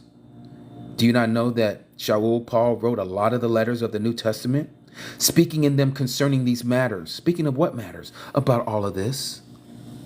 About a day is 1,000 years and 1,000 years is a day. We just read some of the stuff that he said, and we looked into it about the resurrection.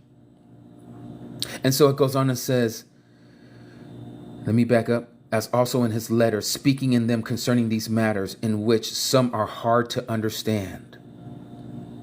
Kepha is saying this. Peter is saying this. He says some of the letters that Shaul, Paul writes, it's hard to understand. Some of it's hard to understand, which those who are untaught, unstable, twist to their own destruction, as they do also the other scriptures. What is the other scriptures, my brothers and sisters? That's the Tanakh. That's the Old Testament. You then, beloved ones, speaking to you and me, being forewarned, let us be warned, watch, lest you also fall from your steadfastness. Notice that, lest you also fall from your steadfastness. There goes the once saved, always saved. That lets you know you can fall from your salvation. Being led away with the delusion of the lawless, which are Torah-less. That's what lawless means. Anytime you see the word lawless in the New Testament, that is Torah-less. Those who no longer want to be attached to the law because they think that the law has been done away with. Notice what it says here. It has not been done away with. They have been led away with delusion, with falsehood, with lies of Torah-less. But grow in the favor of the knowledge of our Master and Savior, Yahusha, the Messiah. To him be the esteem both now and to a day that abides, which means a day that abides forever, a day that lives. If I say that you abide in a house, that means you live in that house. It's saying that to a day that lives, abides. So be it.